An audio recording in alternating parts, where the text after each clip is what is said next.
अस्सलाम वालेकुम दोस्तों, आज हम आपको मीचनाबाद के मशहूर मकाम की सैर करवाएंगे। मीचनाबाद की बुनियाद 1870 में रखी गई।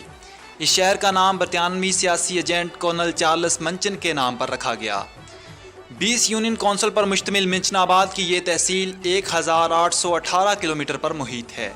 2017 की मरदमशुमारी के मुताबिक इसकी कुल आबादी 5,26,428 अफराद पर मुश्तमिल है, जिनमें 72,541 लोग शहरों में आबाद हैं और 4,53,887 लोग देहातों से ताल्लुक़ रखते हैं।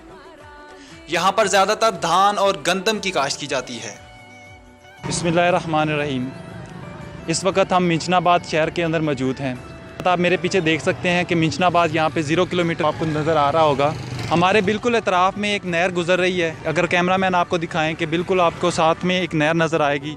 इस नहर के बारे में कहा जाता है कि हर साल कुछ कीमती जानों का ज़िया होता है। इस नहर में डूब के बहुत सारे लोग मर जाते हैं। इसके साथ ही आपको इस तरफ जो है रोड नज़र आ रहा होगा। ये रोड जो है ये इसलिए भी अहमियत का हामिल है कि यहाँ पर बहुत सारे हादसा हो चुके हैं। और इसके बिल्कुल इतराफ़ में आपको यहाँ पर एक रिहायशी हॉस्पिटल नज़र आएगा। ये बिल्कुल आपको आप कैमरामैन आपको दिखा रहे हैं।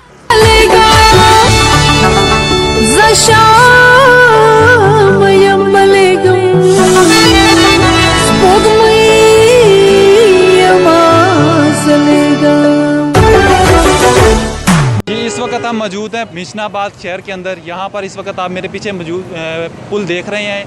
ये एक तारीखी पुल है।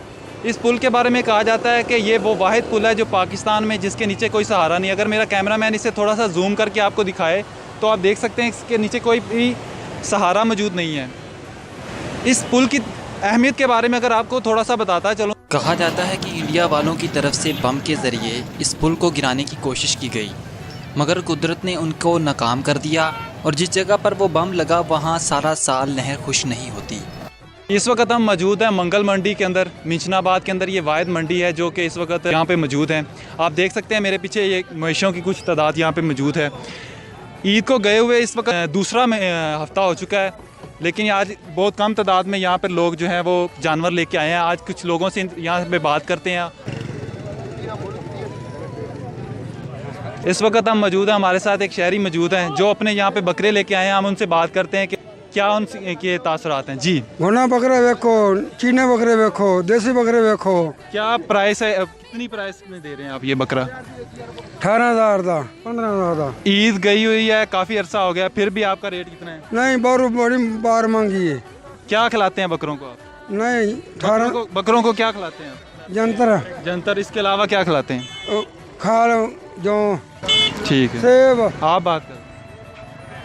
फल फ्रूट खिलाते हैं, केला खिलाते हैं, सेब खिलाते हैं, जंतर खिलाते हैं, पट्ठे चारे खिलाते आप यहाँ पे कहाँ से आए हैं इस वक्त? यहाँ डब्बर शक्करगंज से, बॉर्डर से। जी, इस वक्त हम मौजूद हैं बॉयज़ के एक स्टेडियम में। ये हमारा मीचनाबाद का एक छोटा सा स्टेडियम है। यहाँ पे कोई प्रॉपर ग्राउंड मौजूद नहीं है। बच्चों को जो है यहाँ पर ही आकर खेलना पड़ता है। इस वक्त आप इस पिच का हालत देख सकते हैं कि यहाँ पे इतनी काफ़ी सारी मिट्टी मौजूद है। इस मिट्टी से आपको देखें तरह तरह की बीमारियाँ पैदा हो सकती हैं।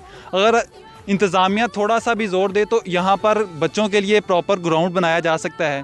20 यूनियन कौंसिल यहाँ पर मौजूद हैं, लेकिन फिर भी यहाँ पर कोई भी ग्राउंड मौजूद नहीं है।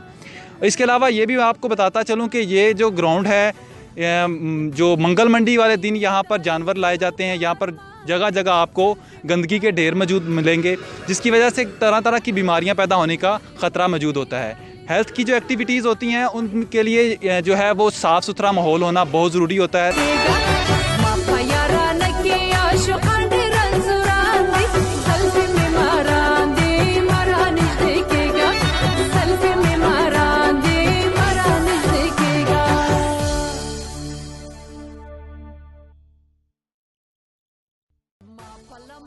जी, इस वक्त हम शाज़ लाइब्रेरी के अंदर मौजूद हैं। ये मीचनाबाद की एक वाहिद लाइब्रेरी है। हम यहाँ पर इस वक्त शाह साहब के पास बैठे हैं, इनसे बात करते हैं और पूछते हैं कि यहाँ पे लोगों का क्या रुझान है, उर्दू अदब से इनका कितना ताल्लुक़ है। जी, अस्सलाम वालेकुम। वालेकुम सलाम। जी, तो बताएं आपने ये लाइब्रेरी कब से स्टार्ट की? ये हो गया तकरीबन 1994 से शुरू की। अच्छा, 1994 से आपने स्टार्ट की। तो यहाँ पर लोग कहाँ कहाँ से आते हैं? ये पूरे तहसील मिशनाबाद से आते हैं, मकलोड़गंज से आते हैं, मंडी सादागंज से आते हैं। अच्छा, मिंचनाबाद के लोगों के अंदर उर्दू अदब से कितना को लगाव है आपके ख्याल में? लगाओ बस पूरा सुरा है, इतना ज़्यादा तो नहीं है, लेकिन ये है कि फिर भी कुछ ना कुछ है ज़रूर। यहाँ पर लिखने वाले भी लोग हैं, पढ़ने वाले भी लोग हैं, लेकिन अब कम हो गए हैं। जब से इंटरनेट आया ना, इसके बाद ये सहूलत काफ़ी कम हो गई है। लोग बहुत कम आ रहे हैं यहाँ, बहुत ज़्यादा कम। अच्छा, आपने ये 3 किताबें लिखी हैं, ये आप कैमरामैन दिखाइए ज़रा। इन किताबों के बारे में थोड़ा सा बताते चलें कि ये किताबें आपने किस सिचुएशन पे लिखी, क्या सूरत हाल? ये मेरी 4 किताबें, ये बेसिकली ये 3 पढ़ी हैं अभी, तो चौथी किताब जो है वो मेरे पास अब नहीं है।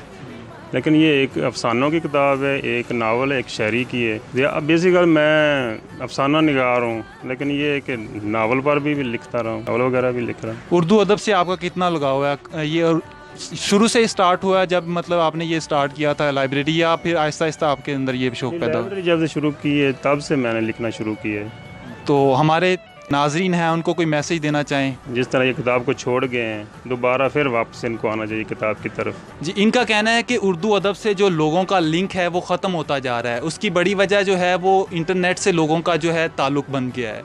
तो कोशिश करें कि उर्दू अदब से जो है आपका लिंक हो, उर्दू अदब की तरफ से आप लेके आएँ अपने आप को, ज़्यादा से ज़्यादा किताबें पढ़ें, ज़्यादा से ज़्यादा नॉलेज हासिल करें। जो चीज़ दुनिया की नेट पे मौजूद है वो किताबों पर भी मौजूद है। तो कोशिश करें उर्दू अदब के साथ अपना जो है ताल्लुक़ बनाएं, ताकि लोग जो है अपने अंदर जो है वो इल्म की जो शम्मा जो ला सकें। जी, इस वक्त हम भुट्टो कॉलोनी में मौजूद हैं। इस भुट्टो कॉलोनी की बुनियादी बात ये है कि ये जुल्फ़कार अली भुट्टो के ज़माने में बनाई गई थी।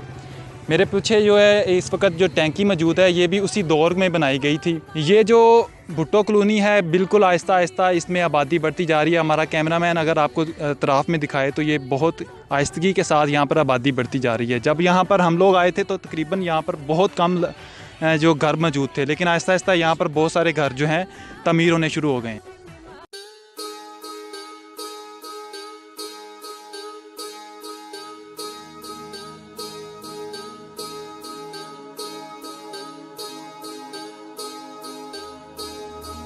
ओ बेटा जा बिटाई बेटा ते वसई नूर मुझो तो पुजायूं। ओ बेटा जा बिटाई बेटा ते वसई नूर मुझो तो पुजायूं।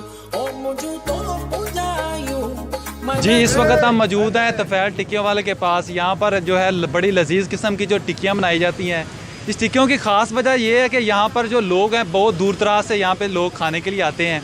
बहुत ही कम पैसों में आप अगर अपना पेट भरना चाहते हैं तो यहाँ पर ज़रूर आएँ।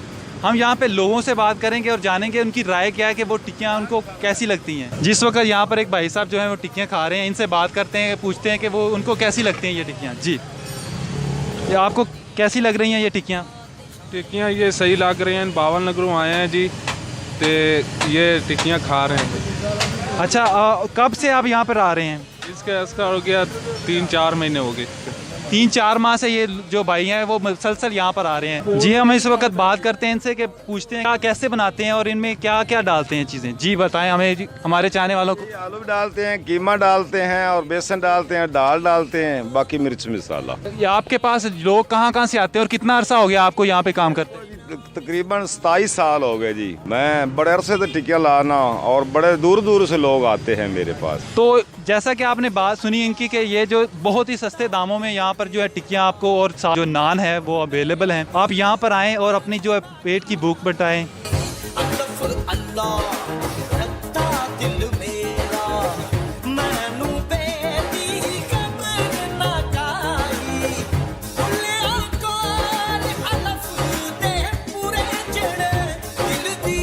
सिंधी पकौड़ा शॉप पे मौजूद है। ये एक वाहिद मिंचनाबाद में मशहूर दुकान है जहाँ पर जो लोग हैं बड़े दूर दराज से आते हैं। यहाँ पे कुछ आइटम आपको दिखाते चलें, ज़रा आप कैमरामैन अगर जूम करके दिखाए तो यहाँ पर आपको काफ़ी सारी चीज़ें मिलेंगी। लोग जो हैं बड़े दूर दूर से यहाँ पर आते हैं और इस वक्त सुबह का टाइम है, लेकिन अभी तक बहुत कम है, लेकिन फिर भी आहिस्ता आहिस्ता लोग जो हैं यहाँ पर आ रहे हैं। इन पकौड़ों की खासियत ये है कि ये इतने खस्ता हैं कि लोग जो हैं बड़े दूर दूर से इन्हें ख़रीदने के लिए आते हैं। सिटी पार्क मिंचनाबाद का इफ्तिताह जनाब मियाँ फ़दा हुसैन ने किया। ये पाकपतन रोड पर मौजूद है। यहाँ पर लोग दिन भर की थकावट उतारने के लिए आते हैं। ईद के अयाम में यहाँ लोगों का रश काबिल दीद होता है। कभी कभी ये रश इस कदर बढ़ जाता है कि यहाँ पर कदम रखने का भी मौका नहीं मिलता।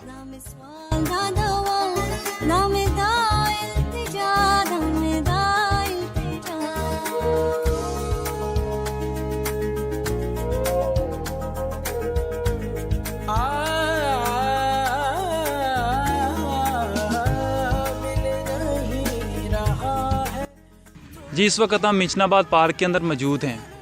कहते हैं कि आवाज़ जो है अल्लाह ताला की तरफ से देन है। आवाज़ वही बना सकते हैं जो मेहनत करते हैं। मेहनत ही हमेशा कामयाबी के रंग लगाती है और हमेशा मेहनत से ही जो है वो फल लगता है। वो कहते हैं कि किस्मत की शाख पर हमेशा मेहनत से ही फूल खिलते हैं। जो लोग मेहनत करते हैं वो लोग आवाज़ बनाने में भी कामयाब हो जाते हैं, लेकिन जो कुदरत की तरफ से तोहफ़ा दिया जाता है वो अनमोल चीज़ होती है। इस वक्त हमारे साथ मौजूद हैं आसफ़ साहब। आज उनसे बात करते हैं और जानते हैं उनके हक़ाइक़ के वो कैसे आवाज़ को मेंटेन करते हैं। जी, अस्सलाम वालेकुम। जी वालेकुम अस्सलाम। सर, आप ये मुझे बताएं कि आपने ये जो आपकी आवाज़ है ये शुरू से ही ऐसे ही है या आपने इसके ऊपर मेहनत की है? जी सुफियान भाई, जैसे आपने कहा कि ये अल्लाह ताला की देन है, इसमें मेरा कोई कमाल नहीं, लेकिन उस्ताद और मुर्शिद के बिना कुछ इंसान के हाथ नहीं लगता। लेकिन मैंने सीखा है तकरीबन 5 साल, और ये एक ऐसा फ़न है, इसमें कितना अरसा भी इसमें ज़ाया करें लेकिन इंसान पूरा कारीगर नहीं हो सकता, क्योंकि ये गुलूकारी है ना जी, ये बहुत मुश्किल काम है। आपको कितना अरसा हो गया ये इस शोबे से, आपको जो वाबस्तगी है आप कितने अरसे से है? जी, ये मैं तकरीबन 6 साल का था और मेरा ऑपरेशन हुआ था ज़िला साहिवाल से डिवीज़न में, और उस वक़्त जो नर्सें होती थी ना वो भी मुझे कहती थी, आसफ़ पहले हमें गाना सुनाएं फिर आपकी पट्टी चेंज होगी। तो उस वक़्त से सबसे पहले मैंने ये फ़िल्म देखी थी इंडिया की दिल वाले, और उस वक़्त मैंने गाना याद किया था, एक ऐसी वो लड़की थी जिसे मैं बहुत प्यार करता था। वो नर्स और वो जो डॉक्टर थे वो मुझे यही कहते थे कि ये पहले हमें गाना सुनाएं और फिर बाद में थोड़ा सा गुनगुना के हमें दिखाएं, फिर उसके बाद हम दूसरा जो आपने खुद लिखा है वो भी सुनेंगे आपसे। ये थोड़ा सा गुनगुना। जी ठीक है, मैं बिल्कुल लाजमी। जीता था जिसके लिए मरता था, एक ऐसी वो लड़की थी जिसे मैं प्यार करता था, एक ऐसी वो लड़की थी जिसे मैं प्यार करता था। हे हा हा हा हा हो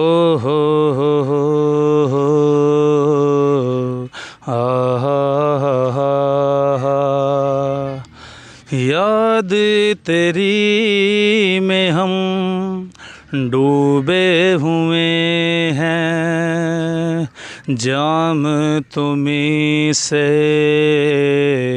पीते रहे हैं, याद तेरी में हम कैसे वो दिन थे, कैसी वो रातें,